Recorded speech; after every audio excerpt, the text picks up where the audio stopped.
Hello, everyone, and welcome to another American Scouser podcast. I just freaking noticed we all wear red today, by the way, but I guess it goes kind of with the theme. So, I am your host, Timushin, as always, and with me today, our usual crew. Gally, what's going on, man? What's happening, gentlemen? Not too shabby, not too shabby. There's a lot going on and a lot to talk about, but let's get Mr. Pumpkin over there introduced. Bickler, what's happening, man? I'm here. How are you? You are here and we're set to go. And as always, we all know what we start with. Your guys' favorite segment, well, it's the segment I enjoy, is our weekly trivia section. I wish it was daily. I enjoy this that freaking much. Okay, so I figured you guys will be preparing for the United game or something like that. So going a total different direction, kind of like went off of Mo on this one. He's been unreal, and we'll talk a little bit about that. We'll talk a little bit about Ken's article on our website this week. But so with Mo, I looked into some numbers, and I wanted to kind of get your guys for this trivia. The top 3 goals per game ratio in Liverpool history. Of course, we're starting with you, Bickler. What do you have? Oh man, I actually kind of like when I was like, that's kind of like. There were a couple of names I thought that would be in the top 3. I mean, I'm trying to think back at how long some of these players were at the club. Yeah, I should mention that. So they would have to have at least played 100 games for the club. Let me go. All right, I hate this answer, but I'm going to go Owen. Hold on. By the way, let us not forget our favorite fantasy football owner, Kelly, is with us. So wait. No. There's big news in the Gallivan house. We shouldn't go into this news yet. There's big news. We don't have Kelly trivia for this. Kelly has taken the lead. Kelly has taken the lead this week. Holy moly. Okay, we got to get to that. Let's get this trivia out of the way. Now, I don't even care about the trivia. No. Let's just do that instead. So what do you have for an answer here?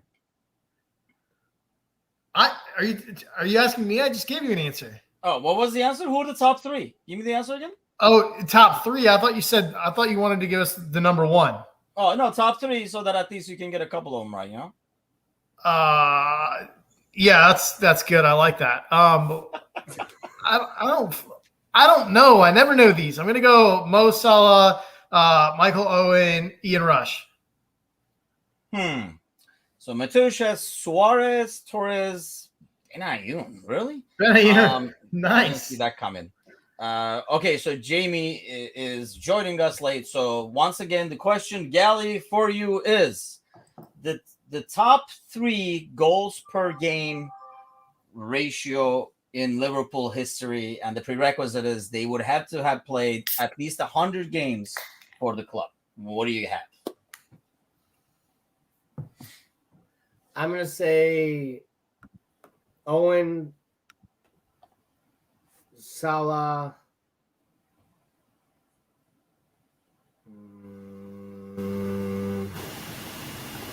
Mane. So obviously Mo was part of the answer, hence it made it to trivia this week. So I'll give it a couple of minutes over here. Let people brainstorm and see if they come up with some names. I guess before I was going to talk about the Watford game and celebrate that a little bit, but with this Bickler's flash news over here, let's touch up on fantasy first. Not that I don't even know what I did or where I am at this week, but Bickler and I have 2 goals in fantasy, beating Bickler and making sure Kelly beats Gally over here. And yes, I do see that Kelly is 9th right now, and you are a measly 11th there, Gally. What's going on? How are you going to close this gap of 3 points? Well, first of all, I've already closed 2 of those points because I'll get a sub eventually later on today, and then those 2 points will come in. So I'm 1 point behind the wife right now. You're absolutely right. behind is behind, my friend. I just noticed that I made a huge jump into the 35th place. I didn't want to waste time keep paging down over here to get to you, Bickler. Where are you at? Oh, that's a good one. Well, I mean, I have to give you some reason to get up in the morning, right? So, I mean, I'm still down far enough. I like how you set yourself up with 2 goals, one which you knew was completely achievable, so that you're 50% of the way there. I'm also slightly nervous about the amount of interest in Trivia's question tonight from people watching, because that means that like we're for sure going to have to continue to do it. Which makes it worse and worse. Hot thing. It was already the worst segment of the entire program every week before my wife decided to chime in and derail it completely by taking it off the racks and making an option to make fun of me instead of Paul for once. I'm fairly certain that like Tim is like half these people are planted by Tim anyway. Make sure you come in and chime in during trivia. But I will have to say, I have to be fair here. Kelly asked me earlier in the week, look at the team with her, give her a hand on different things. She talked about wild carding, and I looked at the standings, and I was like, yeah, no, you're 8 points behind me, and you're going to have to figure this out this week on your own. So she decided, she was like, yeah, I don't have to do much. I'll just make one transfer, and I'll still go ahead of you and make my team in such a better position than yours. So she basically is a point ahead of me, has her wild card, and will probably. I feel that Tim does that to me every week too. So we should, I wish you should record the trash talk that happens in the household regarding fantasy. So let's give the answer because there's a bunch of guesses over here. So let's give the answer right away. Gordon Hodgson is number 1. I did not see that coming, obviously, but in terms of the ratio, it's 0.639. Right behind him, and he had like 377 appearances, 241 goals, by the way. Mo Salah is second, 213 appearances, 135 goals, 0.634. And third is the biter Luis Suarez, 133 appearances, 82 goals, 0.617. I really thought, when I think of goal scorers going way back, since I followed like the team, the names that come to my mind are always like Aldridge and Rush. Aldridge is actually 4th. Rush is like 4, 5, 6, 7, 8, 9, 10th over here, right behind Owen. And they're at like the 0.5s and stuff like that. Aldridge is 0.606 in that ranking over there. So I thought that was kind of like interesting. I do not understand the whole Benayoun thing, but that's just me. Okay, so let's talk about the week.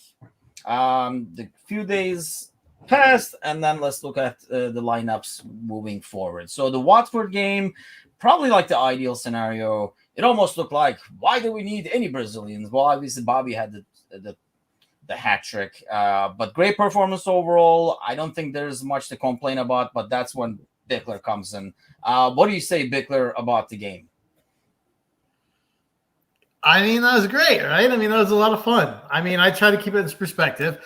I'm happy because usually we're shite when we get off international breaks. So to come in and with a somewhat depleted midfield, knock in 5 feels really good, right? I also want to be realistic and say that that's probably a team that's going to get relegated this year and is playing with a brand new coach and like it's 4th string center backs. So like I'm like trying to play it right in the middle. It's a great win. Those types of win are. I've always got a soft spot for Bobby, so seeing him come back and get a hat trick was awesome. Any sign of life and hope I can grasp onto for Naby Keita is a good thing. And I thought he actually had a relatively good game. So yeah, there are lots of positives. What do you say, Gally? I thought a lot of positives to come from it. The first time in a long time I was able to lean back and watch the game, and that's a really rarity for me. And we were talking in our new Discord fan channel, during the game, and it was kind of like hard to find anything to complain about. We were able to get the substitutions, and I did not understand the first one, to be honest with you. So we'll probably talk about that, but at least we got to rest, our backs probably for the Champions League game and everything, but what do you make of the game overall? We scored lots of goals. It felt really good. They all scored up front and everyone ran wild. So how can we complain? To Paul's point, this is a team that is a championship level team at best. How they came up surprised me. It just means the championship was less competitive last year than I thought. If this team could have finished second, and to think this team couldn't beat Norwich is even scarier. That's how poor that level of how big of a difference there is in the gulf of competition. But really, that was a team that looked like it was coached by like your senile grandfather, because they were awful. They didn't defend. They weren't comfortable on the ball. They actually did nothing positive. There was about 50 minutes where I thought the announcers were going to start talking about the most random things. It was like 20 minutes into the game, and they were already getting on with like the idea that this was a blowout and the game was still kind of close, because you could just see the gulf of talent and just how the game was being played. So I don't know what to take out of it, because there was moments of brilliance between Mo's pass, Sadio's finish, Mo's goal, Bobby being in all the right places.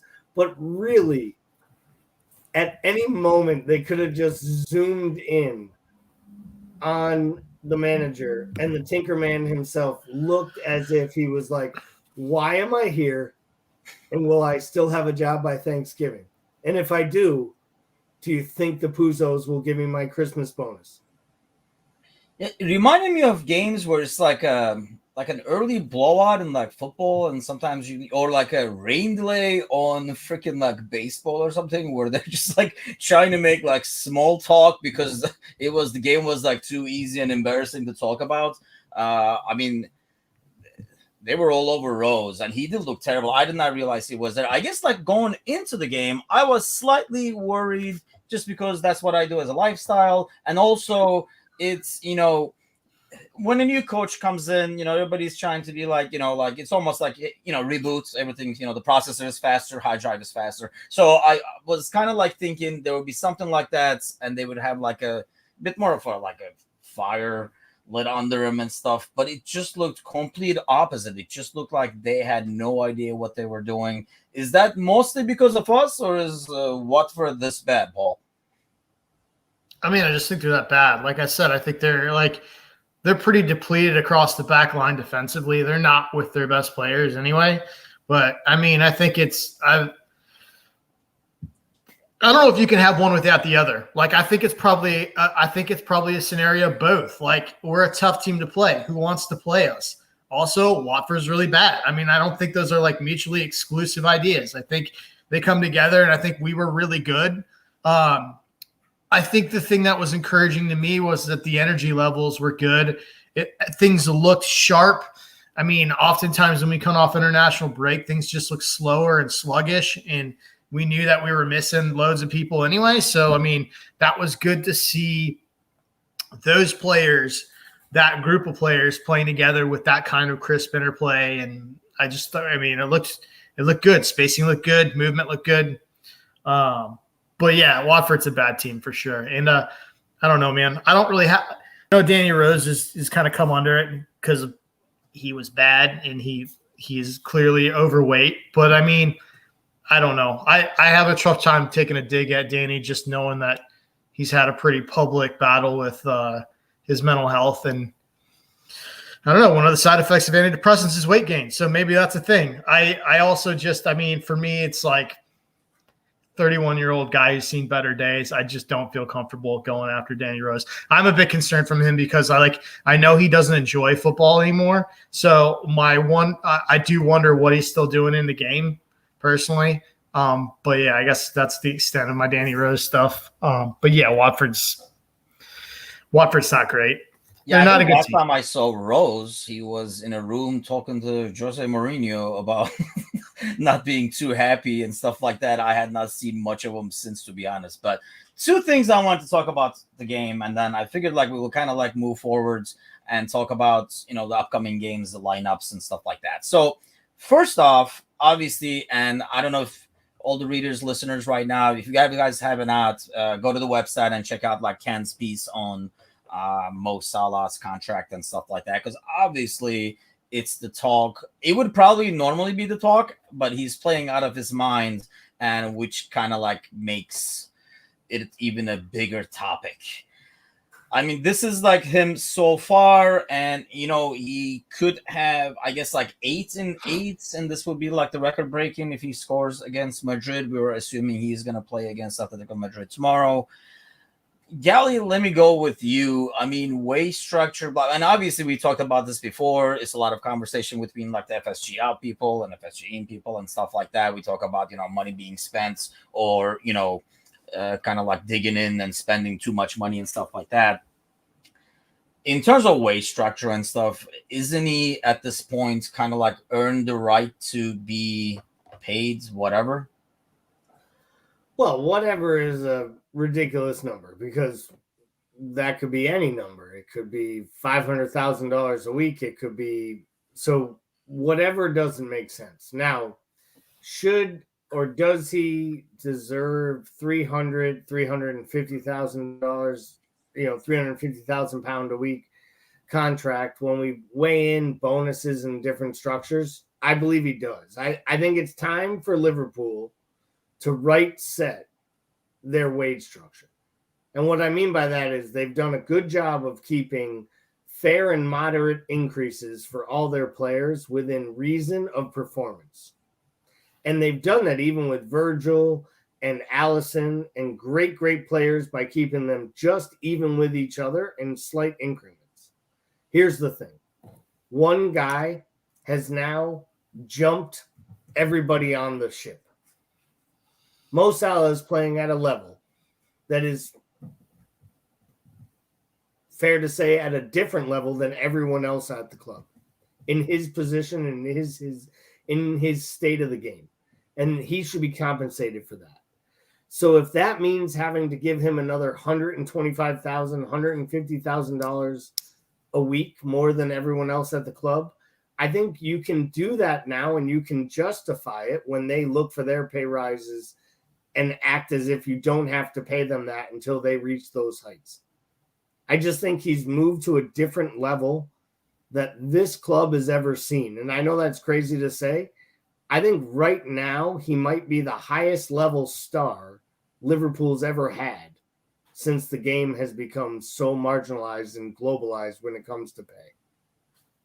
It's almost like he's made it easier to raise his wages and be able to justify it, though, right, Paul? I mean, in terms of like the performance, you look at, he's like kind of like Gally saying, he's almost like above and beyond at this point. So it's not like, it's very easy to justify and say, well, I mean, you see it on the field right here. Here is the money kind of thing. Yeah, for sure. I mean,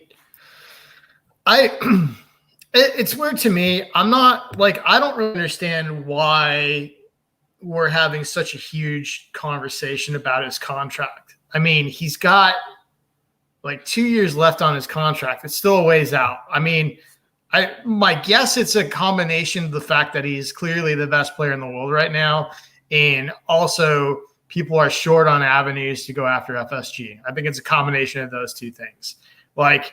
And probably the Newcastle takeover has something to do with it, because now everybody views this as a clear arms race, right?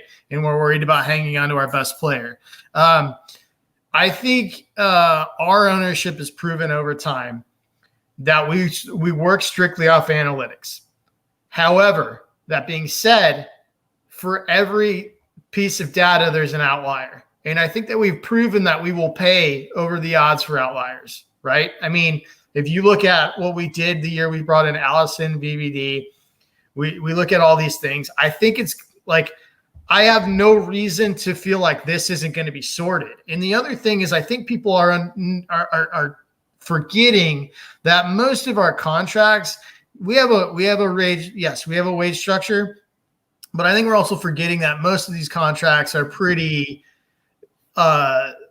they seem to be a complex web of performance-related bonuses in there, depending on the player. So, all indications, everything I've read is that Mo's actually making almost double his base salary based on his performance-based stuff. So, I mean, it's all going to come down to the player. Like, where's Mo at? Where's his head at? Is he happy here? Does he want to stay here? What does he think is enough for him? Right? Like, I don't think Mo's a very unusual combination of power and humility, like that we don't see in a lot of players. So, not to say that I think we're going to do him wrong or try to be cheap. I don't think we will, but I don't think he's the type of guy that's going to come with two closed fists to a table either.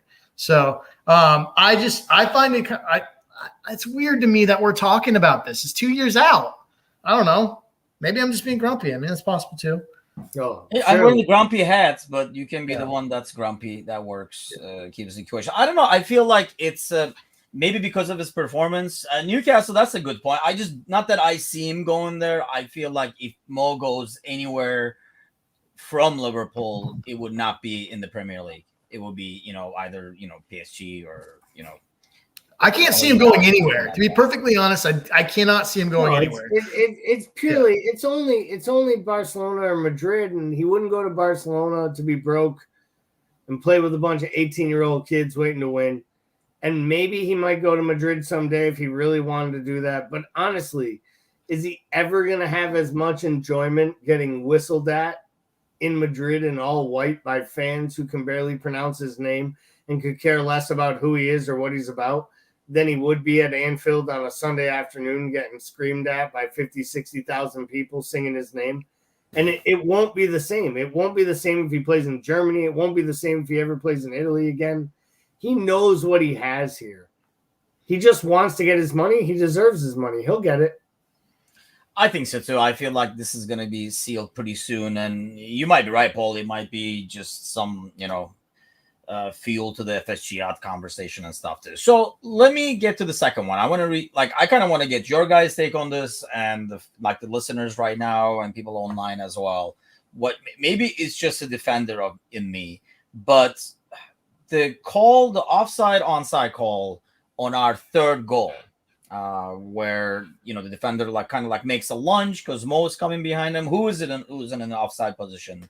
But with the new rule, that is not called, similar to Mbappe's goal fiasco over there. What do you guys make of this rule? Because I think it's ridiculous. Maybe because I think as a defender, but I feel like if Mo is not there, the guy does not make that lunge. Hence that bad back pass, and obviously Bobby just slams it in, obviously, but.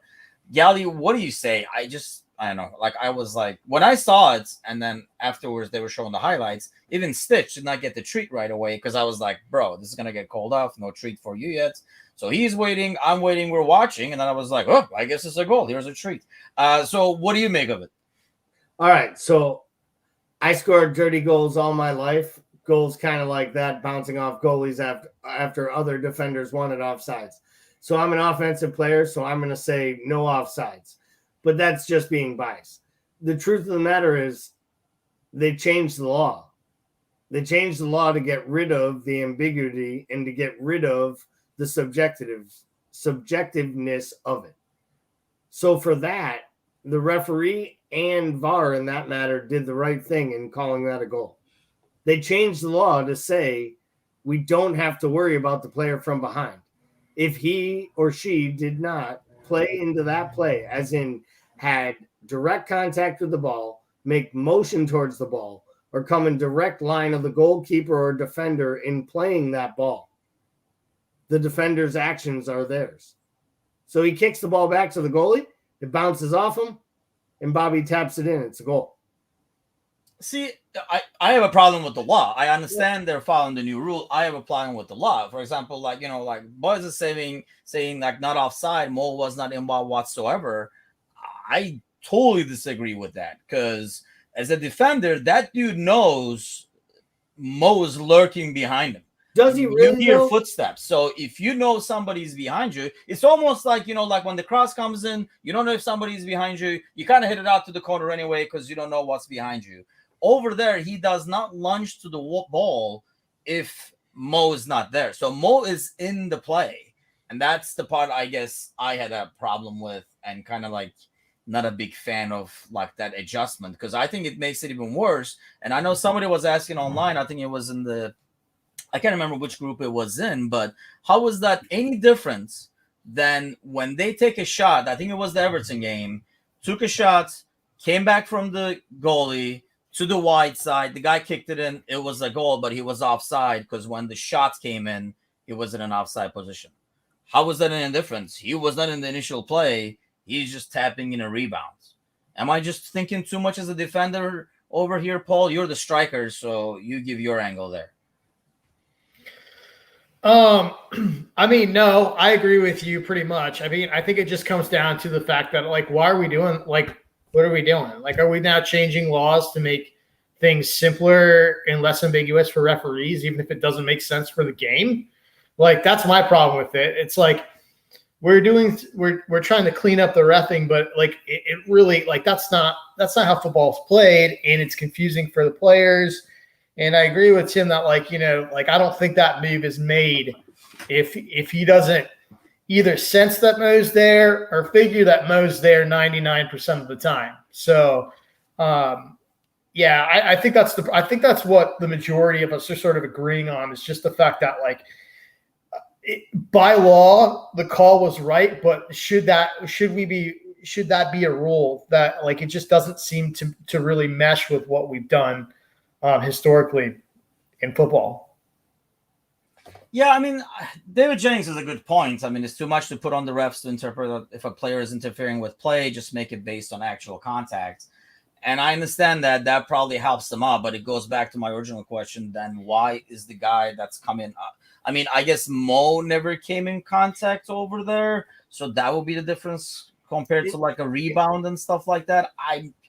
I know. I just don't like the rule. Like I said, it could just be the defender in me. I just want the guy to get like kind of like everybody's take on it. Go ahead, Gally. Well, I just think in this situation, it's one of those awkward ones. And I actually agree with David about, you know, the fact that if there's not contact, it's hard to call it, because how do you justify it? But I also agree with David when he's saying, like, it's not about whether it should be the rule, because I'm arguing why they allowed the goal. It's because the law says they should, and the refs did their job. They upheld the rules. Whether that's the right rule or not, we do this with officiating. And this was my whole problem about VAR. It was an argument I made over a decade ago about NFL football. I've always argued that once you have instant replay, right, you remove the requirement for officials to make immediate decisions that make them good or bad.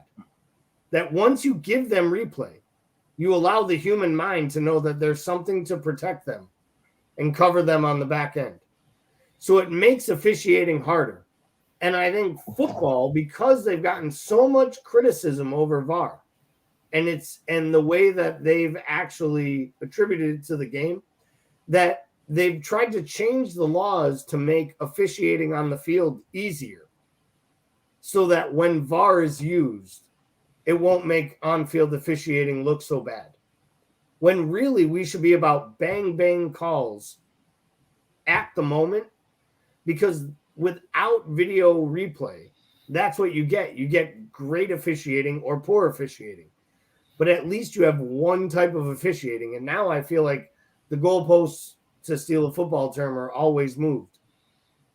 And let's be honest, one more pause in the game, especially on goal decisions, is not fair to Stitch. Well, no, because that dude, which I think is like the point of this all. Like, a lot of us have household pets that are loyal and don't have a dog in the fight, no pun intended. But, like, this is like, Stitch is a good boy. It's not fair. Yeah. So those of you guys who don't know, Stitch basically gets a treat for every goal we score, and he hates VAR with a passion because he kind of knows what's going on based on the commentary. He does not look at TV for some reason. Like, Dad's excited, but also slightly angry. On TV, he will not watch it, but he knows based on commentary that something important has happened, a goal has happened. Not to mention I'm yelling or something. I wasn't yelling as much because it was a 6:30 game, but yeah, and then the VAR, we kind of have to wait it out. I think we need a stream of Stitch during one of these matches as they score a big goal, and then as he gets his treat. The problem is The problem with that is Stitch thinks obviously I'm always on the edge. I mean, like I say, this was like the first time in a long time. He was in shock. He thought the game wasn't on or something because I was leaning back. Since I'm always like on the edge watching games, he's always like on top of me, like right beside me, like he knows I'm concerned or something like that. And I'm like, bro, just give me space because, the team needs me here. I got to watch TV over here. But he's like, man, you look concerned and stuff like that. So it's a constant drama. So when he wants to go out, I'm like, yes, go out. And then, he'll hear me yelling. He'll come in. He's like, it's snack time. Yeah, it's a whole ordeal. I could probably record it and make it an entire podcast over here for people to watch. But I don't know how many people want to watch me like yell and scream and sit on the edge of the chair. So let's look ahead now to obviously tomorrow first in the Champions League game. I think it kind of helps us, I feel, when we talk about, like resting, rotating and stuff like that. I almost feel like tomorrow's game is where we're going to see most of the rotation if we're going to, because we have 5 games before then. And then afterwards is the Preston game where it is nothing but rotation for the most part.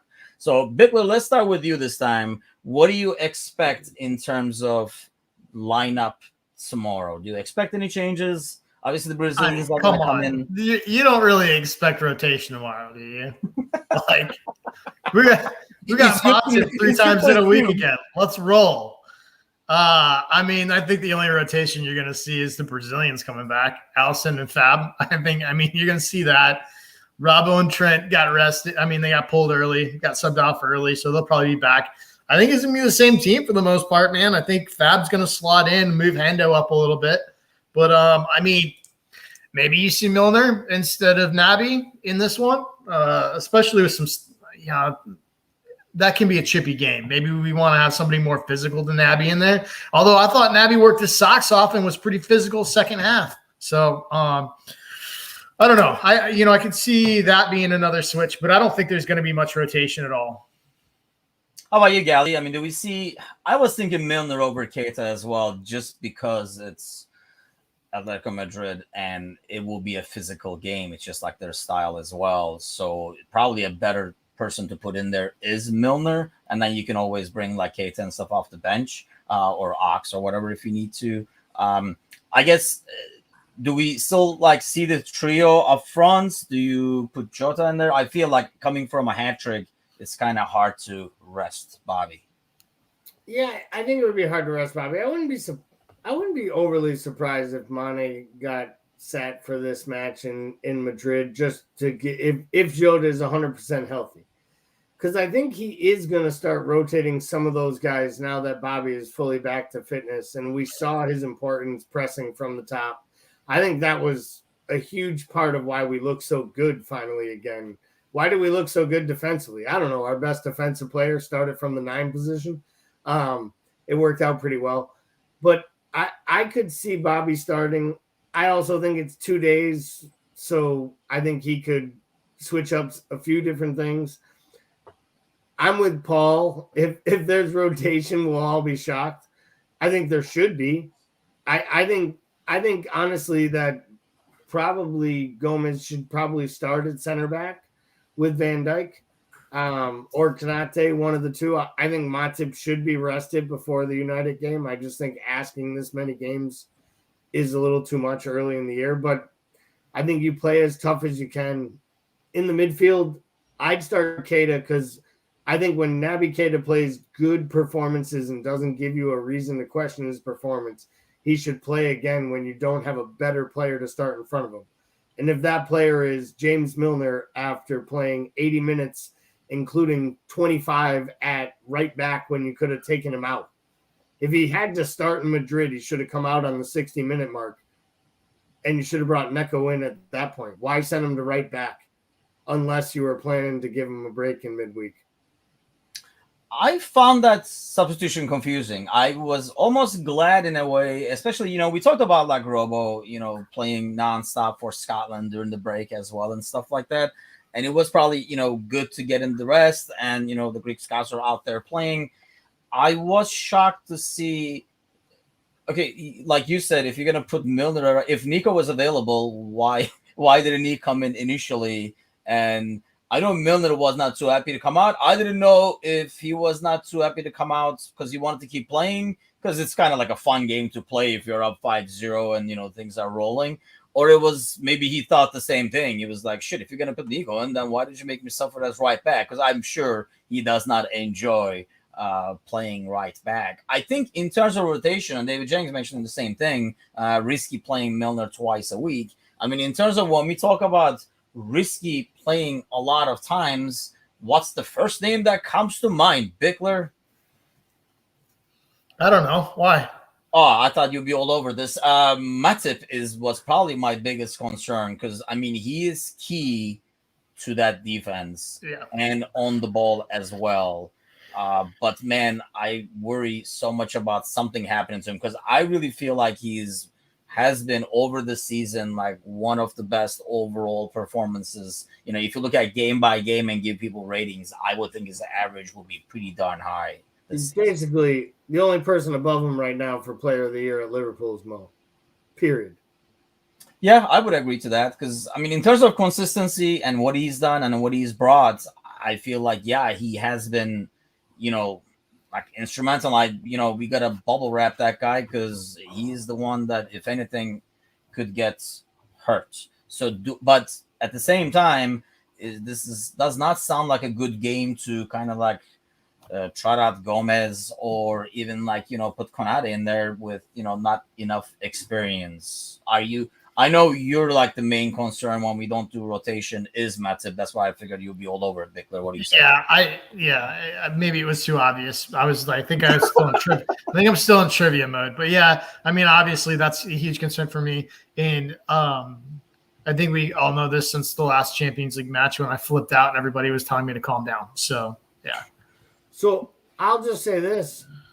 This is the match I think is the game for the rotation. And the reason is they actually don't attack from any form of pressing style. Atletico is going to try to do what they've done to us every time, which is either sit back and wait to hit us or hit us on set plays, etc. So I think this might be the game where you have to rotate. This might be the game that's destined to give him a break, because I'm pretty sure that if Gomez gets in there with Virgil and a couple, and they set everything up, I think we'll be fine in the back four. At the end of the day, we really need to make sure he's healthy in March and April and May, more importantly than picking up points. And that's the thing. Cosgrove is saying that, he says to Matip, gave me to United and you get 10 days off, but I don't think Joel controls that. Yeah, well, here's the other thing. The other thing is you didn't have to start him versus Watford. I mean, let's face it, Watford hasn't lit anyone up this year and doesn't look like they're going to. So if you don't have to rotate, this doesn't have to be a rotational week. You can split this thing up. There's enough chemistry with that team. And spot start some people. That's my problem with it. If you're going to complain about not being able to rotate Matip, you can't do it versus Watford? I don't know. And I think we kind of say that in terms of being okay with rotation. I mean, do we agree that does not look like a must win? I think, at least to me, not only because it's the league, but I think it is because it's United. The weekend game is so much more important. So I rather keep that ahead. I think one thing that helps is the fact that it's 5 days away, and kind of like when Jamie Harrison saying, the fact that we get 5 subs enables us to kind of if Klopp does it. Does that matter though? I mean, they're saying 5 subs is massive. Is it massive when we don't ever use 5 subs? Is it massive when we don't sub before the 80th minute? We played 48 hours ago, and we've seen the guy play with it 3 times in a week, and then we've seen him pull a muscle and be out for 6 to 8 weeks, and we've seen it 4 times in his 4 years here. Yeah, I mean, 5 subs doesn't fill my heart with comfort. I'm all for the 5 subs. But that just means that there's 3 extra times a game that I can yell at Klopp to put Taki in. Sure. I mean, and I be disappointed. Insist on this 3-sub thing so that maybe we get used to more of a rotation. Because I mean, just think about this weekend's game, and I know we say like Klopp waits a long time, and he does. That's probably one thing that we've criticized him on the past over here on the podcast several times in terms of waiting too long to do substitutions. Even this week, I thought I understand once you use the third one, and if something happens, an injury, now you're down to 10 men. But honestly, against Waterford, it looked like we could be like 8 guys out there and we'd still be fine. So why wait that long even to, take Milner out and stuff? They were playing with basically 7.5 men after halftime. And 1.5 was Sissoko because he was the only person after half that touched the ball in the entire second half. And each time it was just kicking our defenders on the back of the hill as they got rid of the ball because he actually was trying. Like Sissoko was the only player on their entire team in the second half that put a step forward or even tried to do anything for them. I mean, really, that Watford team looked like they're ready to play in the championship already. They sure did. I don't know if Ranieri is going to be able to turn that thing around. I mean, make Sarr the new Vardy or something like that, but they just did not look like it's a lot of rejects came together to make one big team, but I don't know if that's going to pay out for them in the long run. So let's do some score predictions or at least result predictions for tomorrow's game. First, Bickler, let's start with you. What do you expect out of the game tomorrow before we move on to the United game? I will go 1-0, good guys. I think it's going to be cagey. It's going to be disgusting like most Atletico games. And it's not going to be fun to watch. Yeah, Ali, what do you have after this very optimistic and pleasing prediction over here? What do you have for a prediction tomorrow? So I'm going to do something I haven't done on this podcast yet. I'm going to predict a draw, scored draw, 1-1. I was going to go with 1-1 too, and I hate to say it, I think I would be okay with that. If that game ends, I guess depends on how that 1-1 comes about as well. But I think as a result, I would be okay with that. Obviously, the good thing about, somehow pulling the win tomorrow would be golden down the road so that, when we come to the 5th and 6th game in the group stages, maybe we will be able to treat it like a League Cup game and not throw starters out there like we did. Of course, this is gonna get Bickler going over here because of the Jota injury. How do I get criticized? How do I get criticized for being negative and not like positive enough? And then you guys predict draws. Man, this is some bullshit. I'm wearing the Grand Piat. That's why it kind of goes with the theme today. I wouldn't be that surprised if tomorrow's a 0-0 draw, to be honest. I could see this being an awfully ugly match where both sides play it tough both ways, and there's nothing happening. Because I think they're going to sit back because this isn't a great Atletico team. Like, they're not playing great to start the La Liga campaign. They aren't scoring a lot of goals. They have this weird thing with Griezmann back and Suarez. It's still not playing well, just like it wasn't in Barcelona. They don't know what to do with the young talent that they have. João Felix still isn't working for them, and they don't know if he should come off the bench or start. So they're an awkward team in transition, but they're still the type of team that makes it awkward for us. Yeah, and that's the thing. I think it's a rare team that matches our physicality.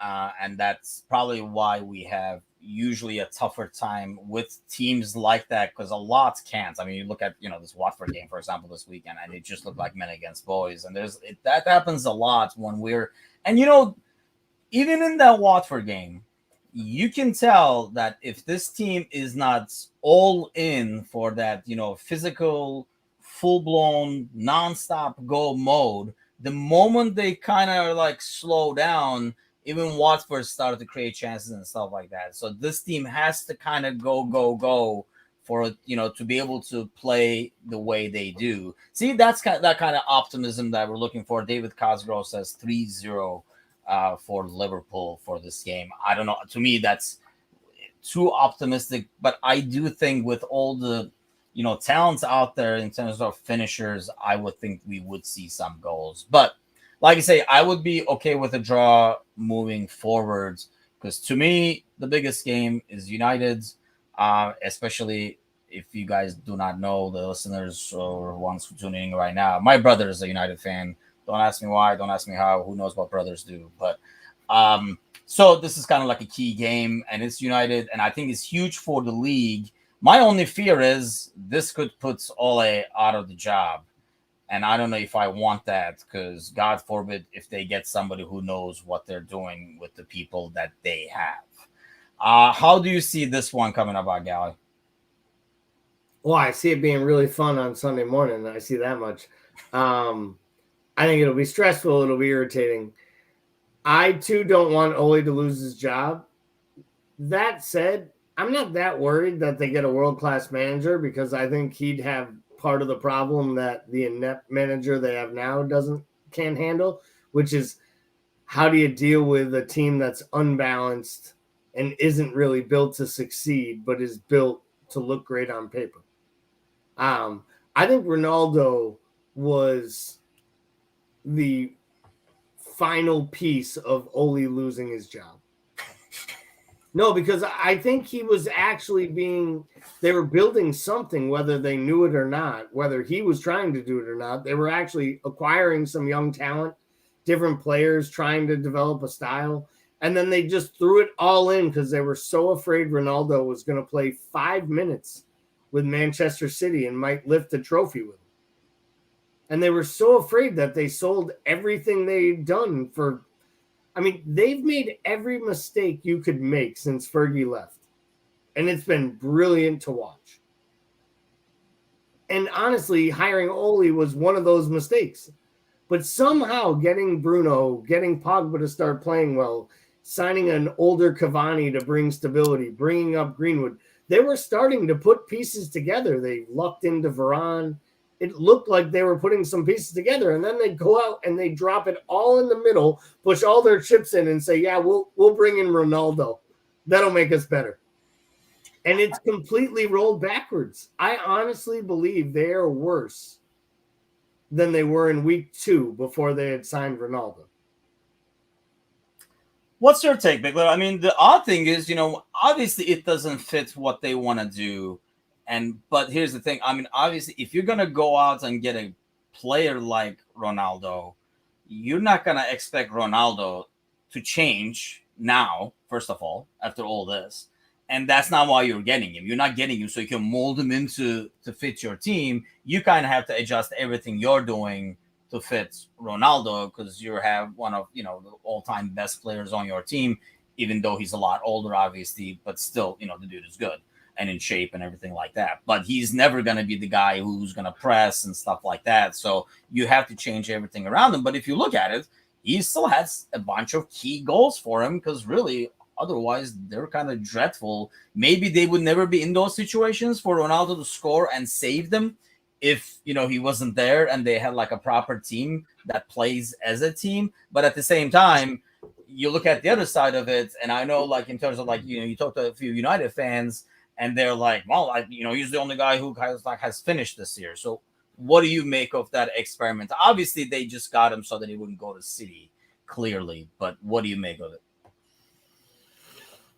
I mean, I think it's handcuffed that team. I mean, even though he's scoring goals, if you look at the goals he's scored there, a lot of them are just, he's a smart player. He's played for a long time. He knows where to be. And when the ball drops, I mean, a lot of those things are just clinical finishes from very short distances.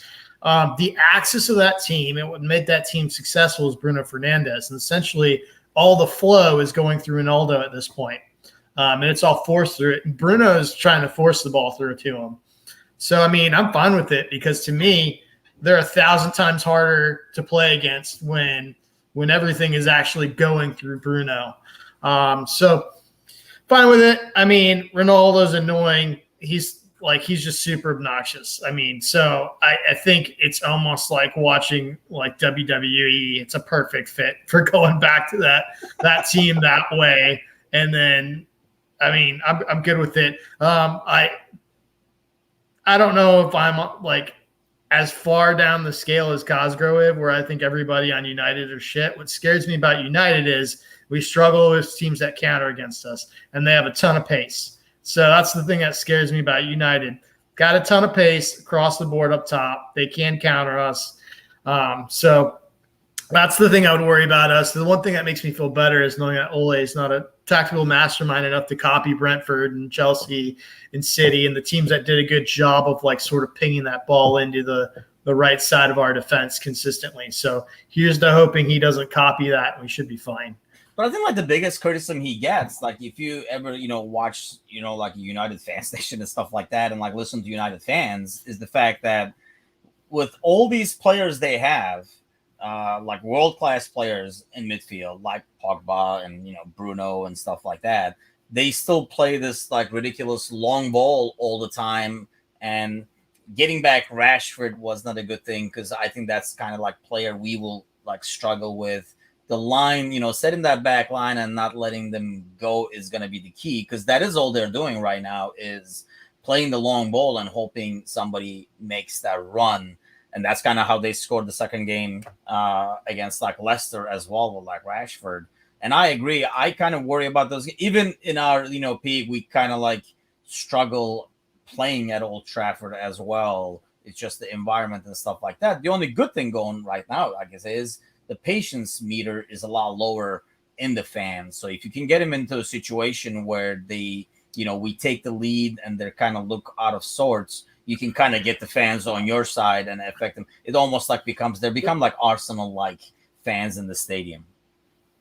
They don't press anymore though. And that's their biggest thing. They have no effort and no work rate whatsoever in the midfield. Even McTominay and Matic, these players who used to play hard, they do nothing.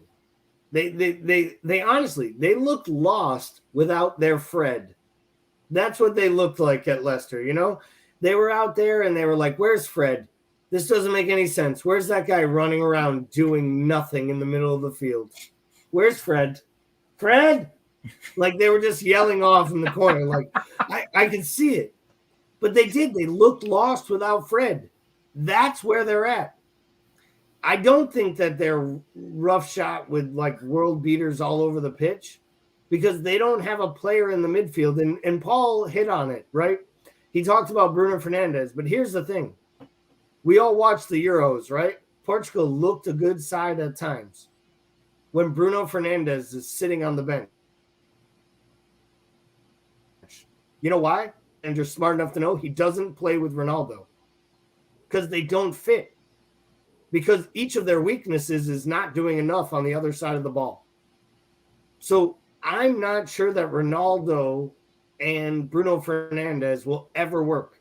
So what United did was go out and hire and re-sign a legend to make sure he didn't embarrass them across town so they could marginalize the best player they had signed since said legend left. Thank you, United, for hiring Ed Woodward. And good night. Yeah, and I think, this entire summer with all the protests and stuff, they almost had to kind of go out there and spend money somewhere, anywhere, and then when, they got Sancho and when the opportunity came, Woodward and all, they were like, yeah, I guess might as well. That will keep the fans off our back a little bit. And, that makes like the Glazers fork out a bit more money for a little bit. But so this is a good question. So David Cosgrove says, would anyone off that squad start in our 11? And he says he just does not see it. It's a good one, and I know it'll be controversial. So let's throw Bickler under the bus. Bickler, what do you have? I mean, my answer to this. I know, that's why I'm coming to you. I think it is rose-tinted glasses that everybody puts on when we look at this team. Like, nobody likes this answer. I know he's not a likable guy. Bruno Fernandes walks into any starting 11 in the entire world. He walks into PSG. I don't care. Like, he walks into City. Like, he walks into any starting 11 in the entire world, in my opinion. He walks in every starting 11 but Portugal with Ronaldo. Well, you know what? I don't even consider that a football issue. I consider that a political issue, like straight up. I think that's politics. But, yeah, I mean, and I think it's laughable how hard Liverpool fans work to discredit Bruno Fernandes. Since he's joined the Premier League, he's tops in the entire Premier League in goal involvement. I don't know if that's maybe he lost that with Mo's form and Ronaldo coming in the last month or two. But everybody makes a big deal about his penalties. But, I mean, if you look at statistics across the board, he's the heartbeat of that team. And I think he walks in and he makes any team better. I agree. And this is always like a kind of like a tricky question to answer because, you know, you look at what the player is and what they're doing now. But I think, yeah, I mean, as the third midfielder, Bruno would be unreal.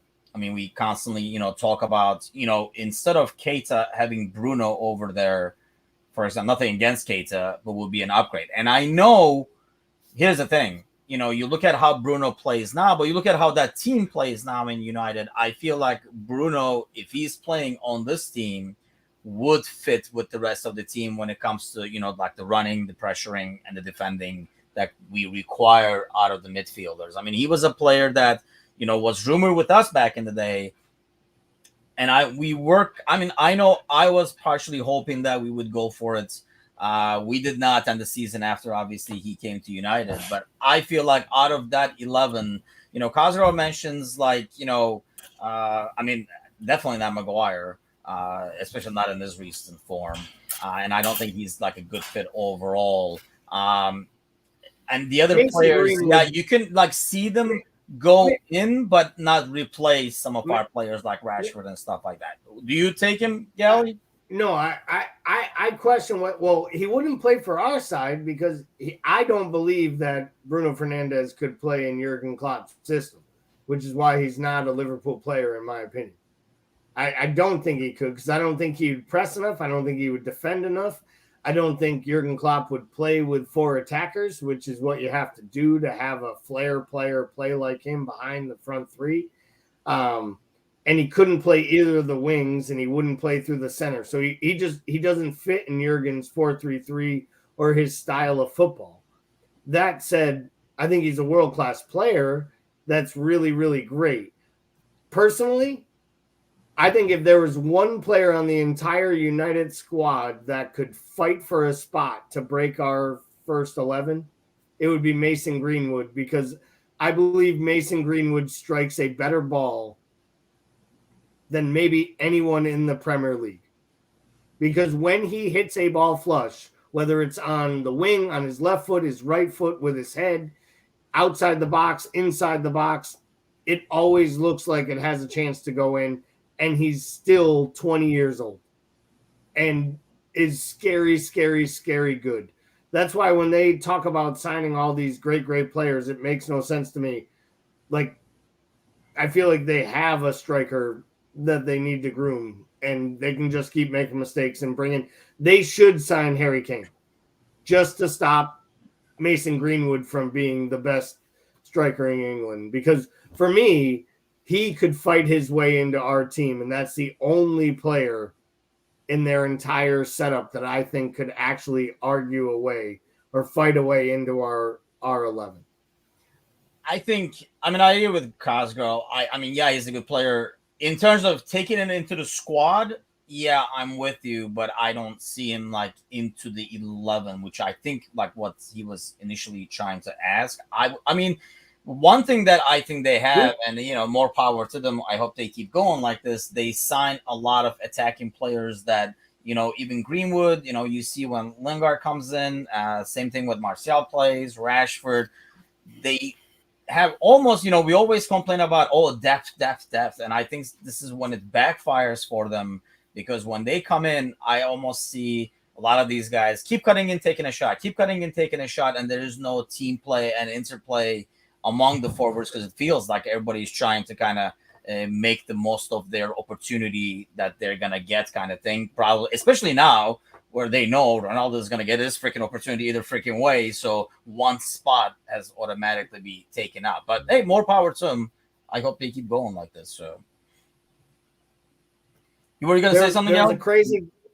There was a crazy Greenwood stat that came out. I forgot what it was last weekend. Like, it went back to last year, like April of last year. where he has been involved or scored basically as many goals as any player in the Premier League outside of Mo Salah. He has actually been in huge form. If you look at his numbers this year, he has scored, I think it's 6 goals, 3 assists.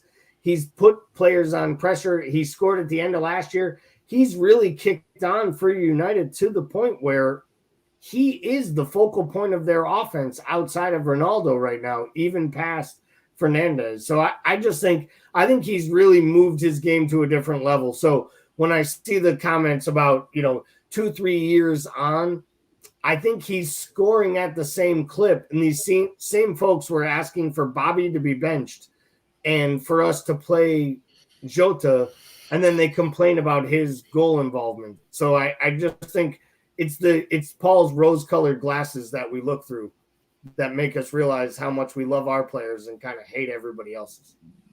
Man, that therapy is freaking paying off. Yeah. We gotta get like this therapist as a sponsor or something for the show. So Bickler, let's get a score prediction from you as we wrap up the show this week. Oh, I will say I'm going to go 3-1 us.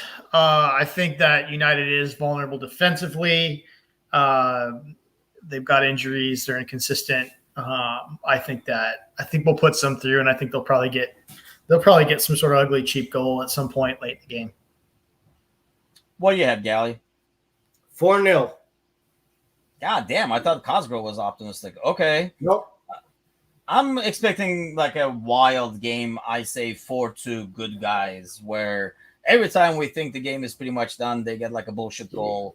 So I can't lean back, but at the end, we get the win is what I'm hoping. Well, gentlemen, let's hope this time next week when we meet Monday, 7 o'clock, I'll be telling you guys stories of how I ripped my brother to shreds after the United game. And then hopefully a win against Atletico, but we said we would take a draw. So at least I know I will take a draw. Well, thank you guys. And thanks to all those listening, commenting, joining. If you have not done so already, do join our Discord fan chat channel. We kind of like chat throughout the week about anything LFC, anything football really. And obviously during the game day chat as well. There was a lot of good stuff happening this week, so that was definitely nice to see. So just message us so we can send you an invite, and then we go from there. Gentlemen, see you guys next week. Up the Reds.